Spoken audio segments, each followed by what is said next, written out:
In the previous episode, Goldgrind and his alts Gringo, Ringo and Goldskin managed to farm enough gold for the fourth BiS item, a BiS Warrior helm.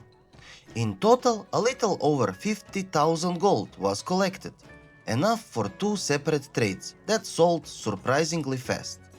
If you missed how all that gold was farmed, make sure to check out the previous episode.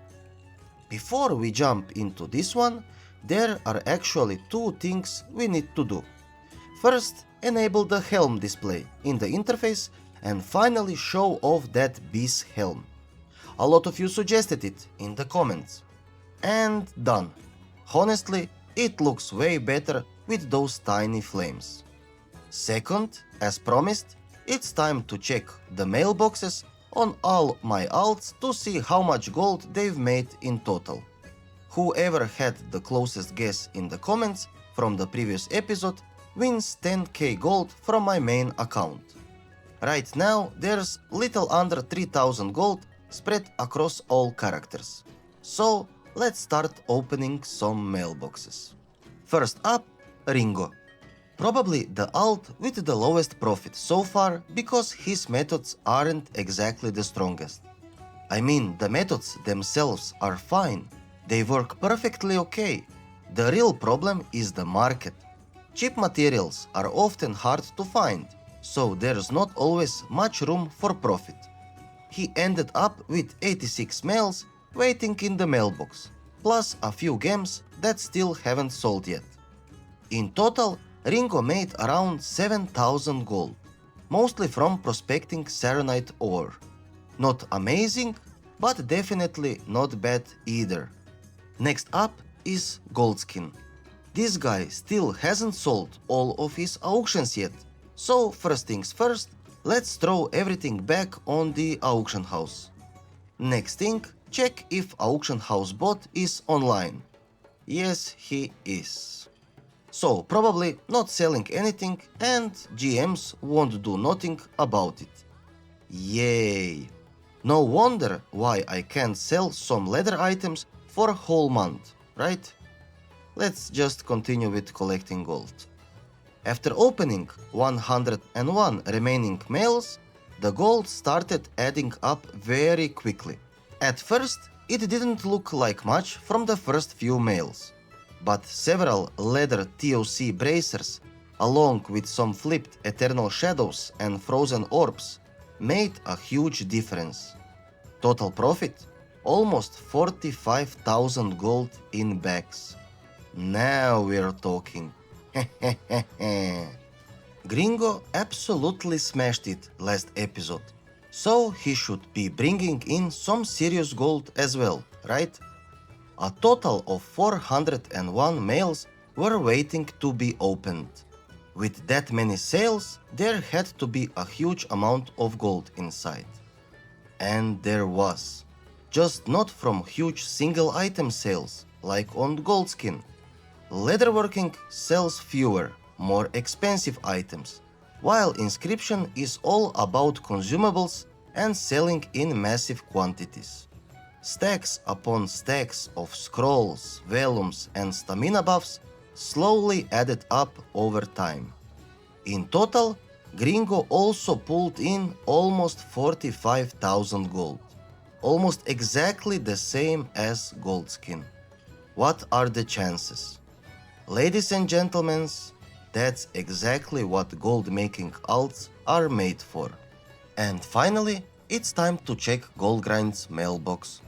First of all, some positive vibes from a fan. A huge thank you to everyone who reaches out to me in-game with kind words and support. I really appreciate it. We started this mailbox opening with a little under 3000 gold on all characters combined.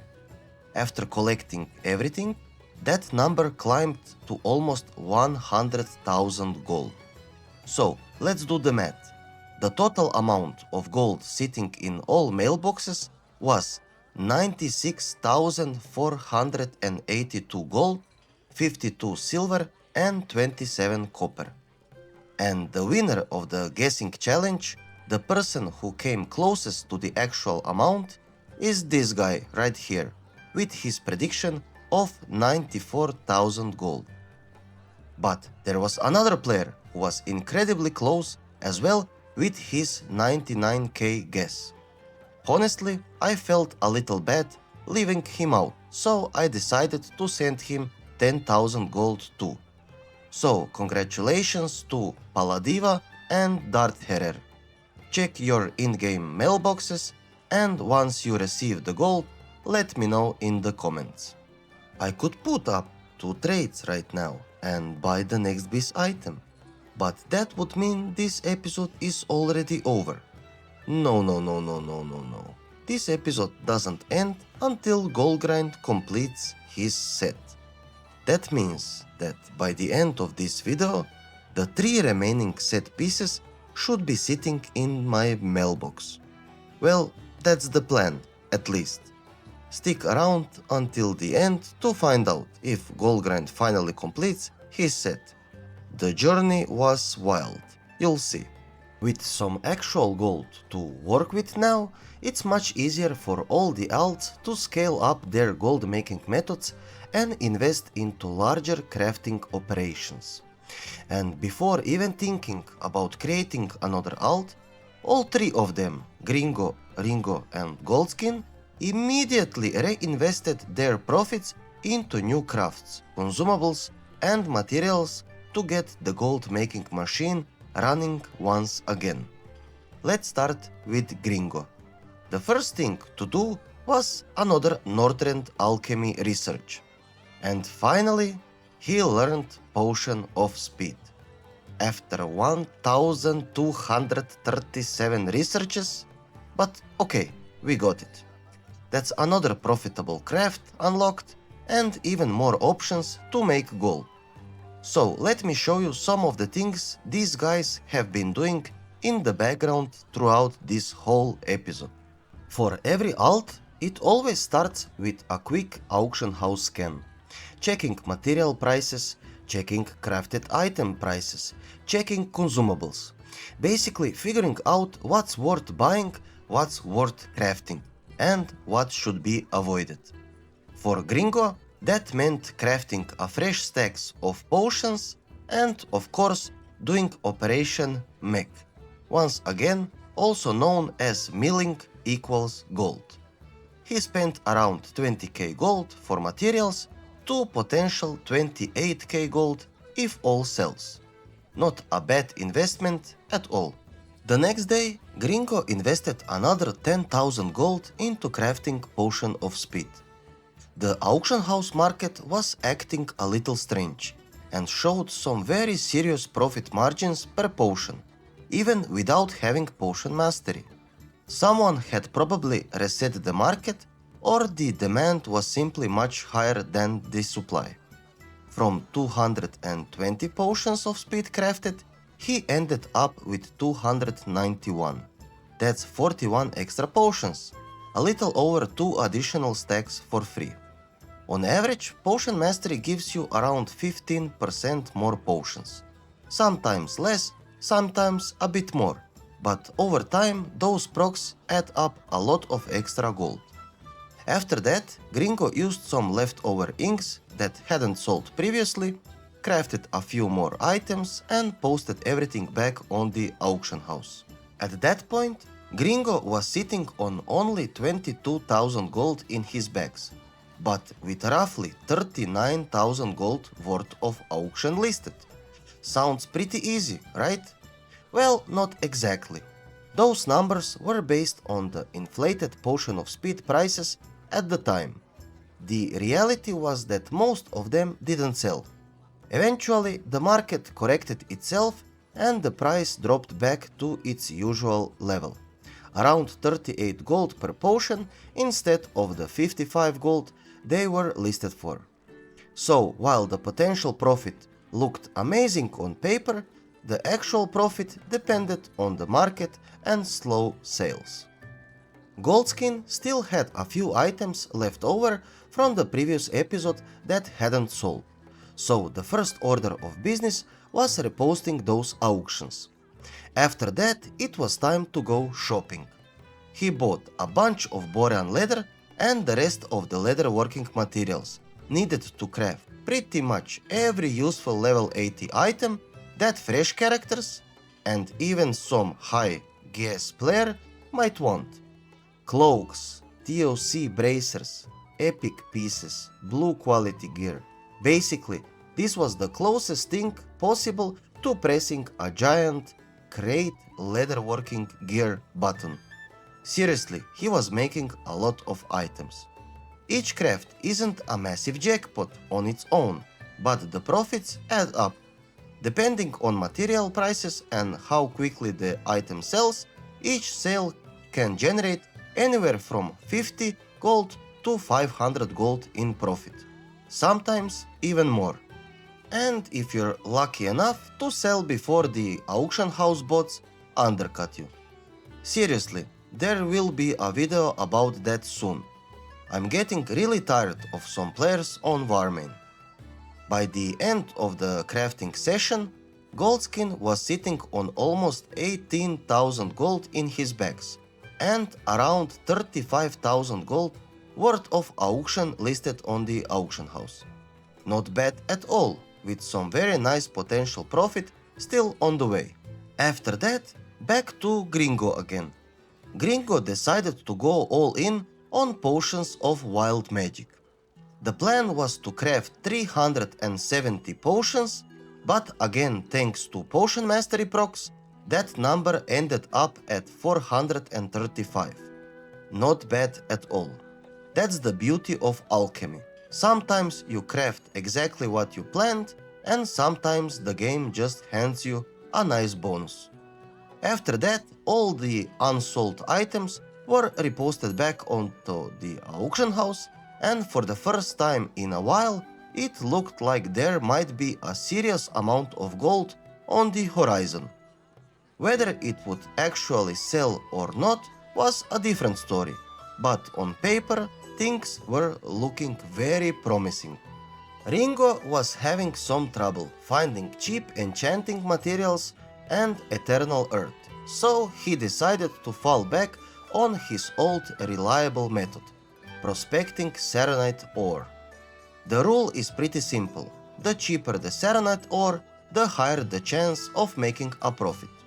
To be honest, sometimes I feel like deleting this character altogether because the market is almost never on his side.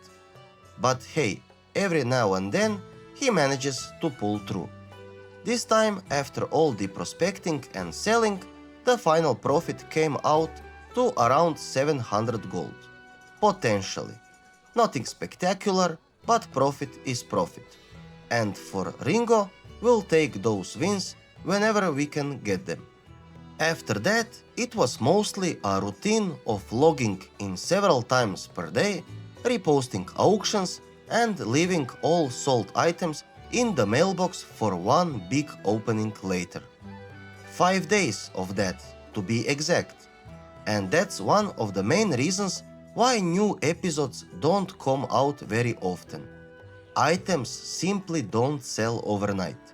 Many sales take days and some even take weeks before the right buyer comes along. There's really not much I can do about that. Over the last few episodes, a lot of players have whispered me in-game saying they appreciate the gold making methods I share and they've started using them themselves.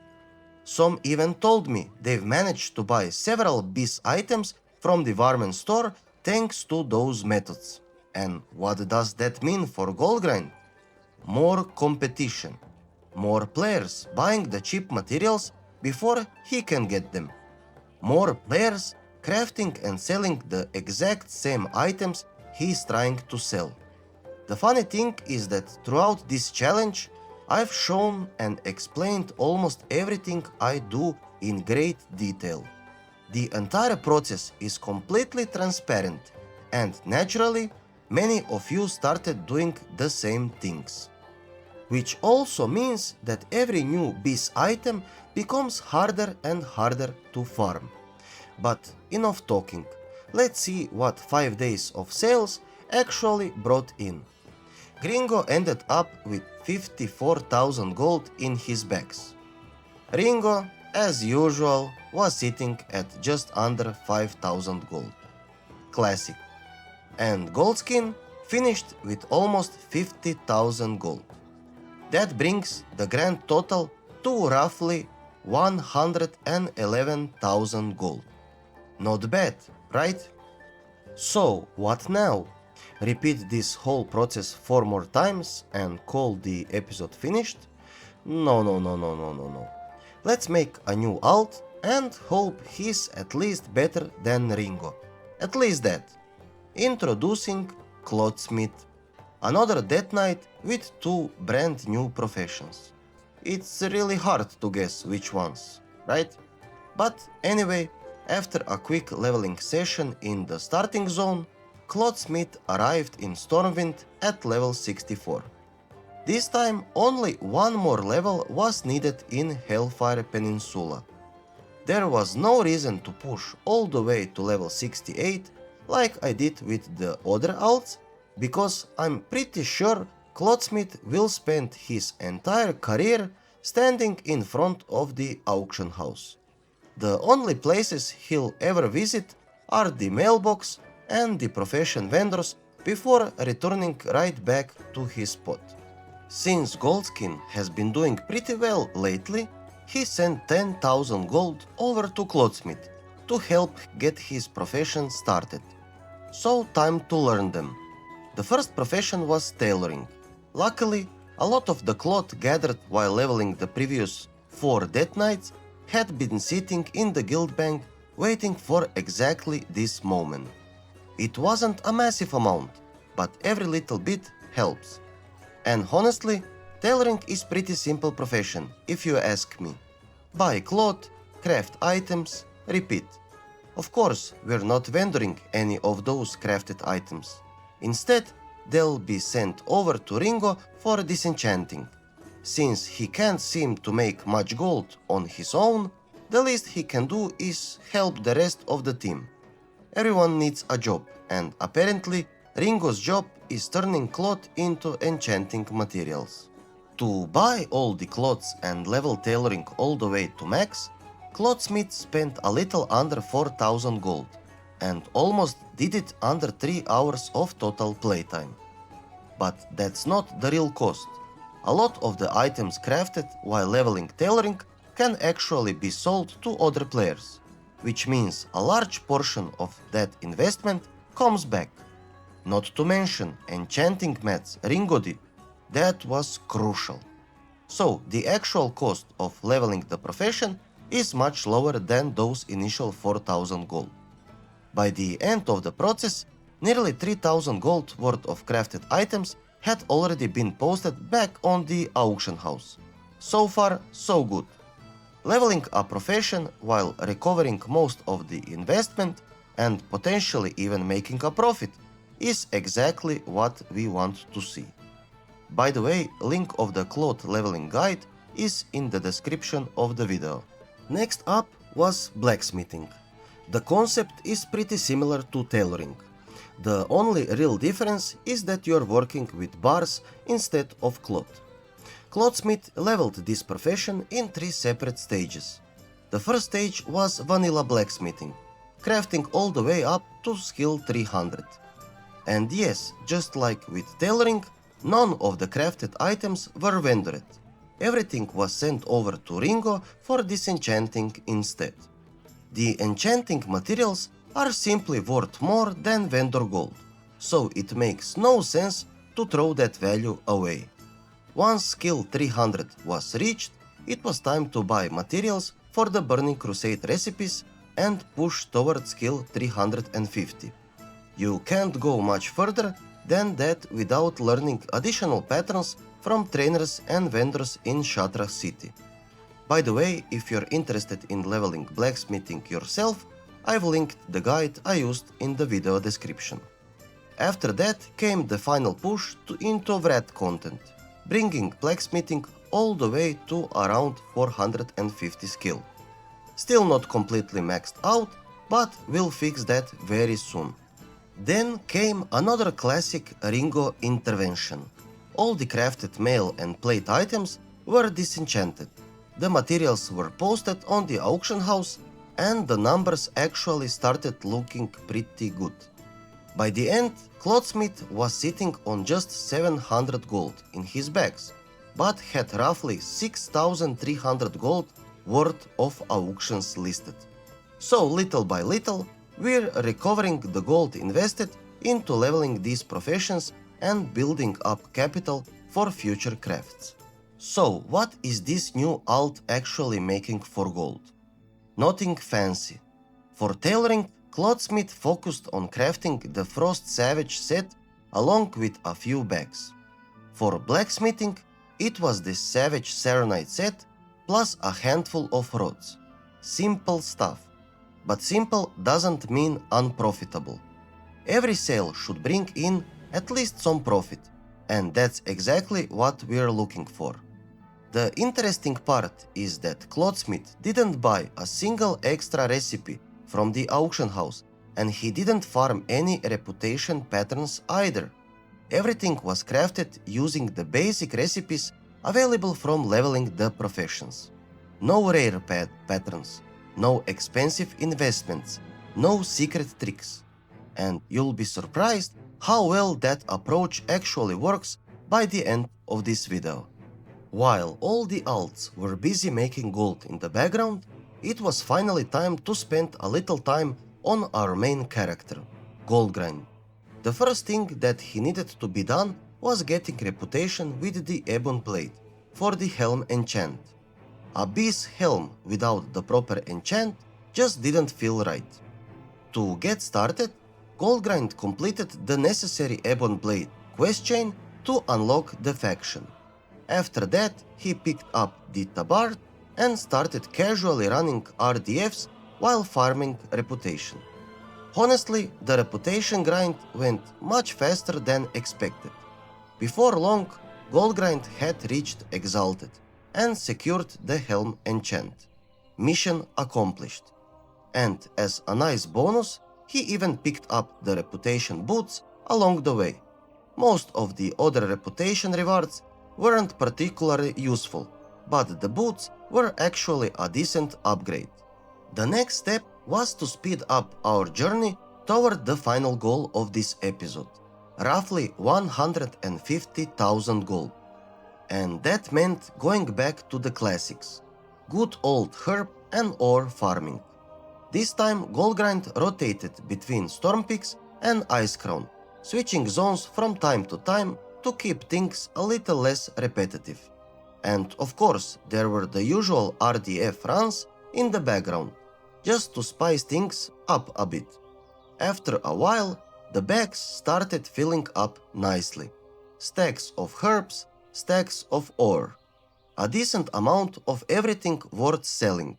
So once the farming session was over, it was time to throw everything on the auction house and hope my calculations were actually correct.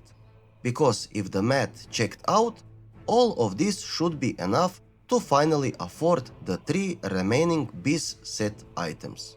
At least, that was the plan. Now we're getting to the most exciting part of the video, the grand mailbox opening. Time to collect the gold from every alt and see how much each one actually made. At the end, I'll show the detailed sales breakdown as well. First up, Ringo. As usual, not everything sold. And as usual, his profits were, let's call them, modest. Honestly, the most useful thing Ringo did this episode was disenchanting all the tailoring and blacksmithing items from ClothSmith. At least he's contributing somehow.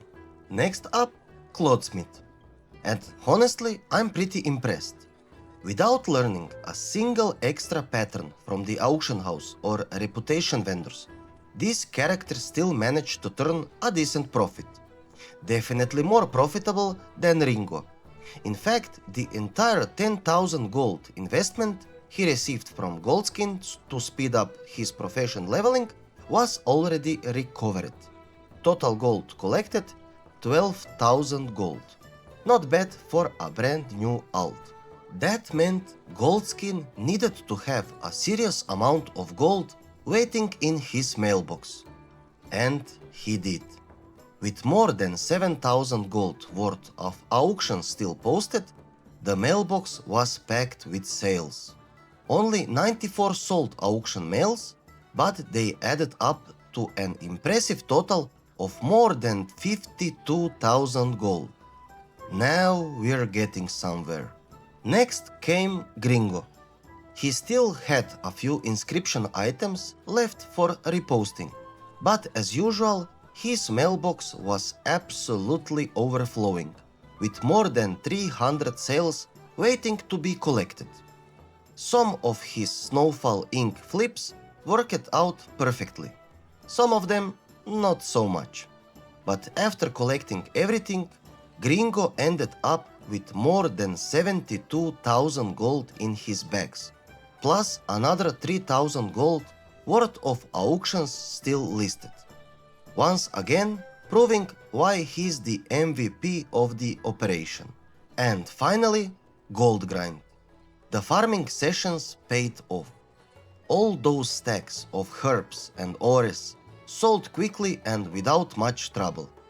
A total of 88 mailbox mails turned into roughly 11,500 gold.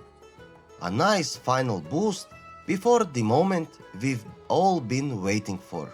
With a total of 155,000 gold collected, there was only one thing left to do: transfer the gold to Goldgrind. Well, almost all of it. I kept 5,000 gold on each alt to fund future crafts and investments for the next episode, and sent the rest over to the main character. Now came the important part: buying the final 3 BiS items. To do that, I needed 69 Warmane coins. Each BiS item costs 23 coins, and 3 times 23 equals 69. Unfortunately, Warmane only allows 5 active trades at the same time, so I couldn't post everything at once.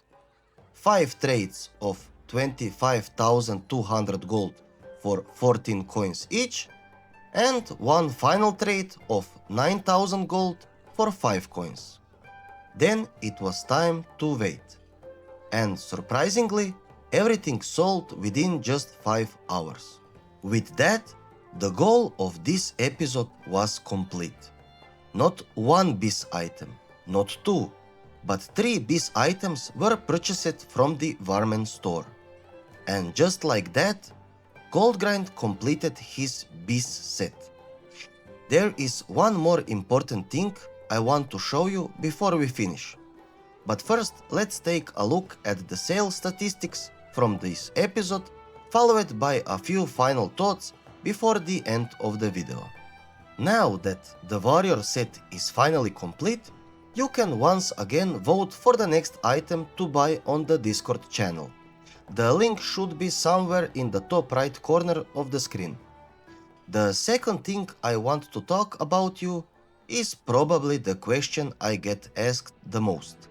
When is the next episode coming out? Well, I'm genuinely doing my best to keep you updated on what's happening, and to balance this series with all my other obligations and the free time I have available. For some perspective, all of my gold making alts are constantly buying, crafting, reposting, and selling auctions. And a long time ago, you voted that all characters should stay on the same account, which means multitasking with multiple accounts isn't an option.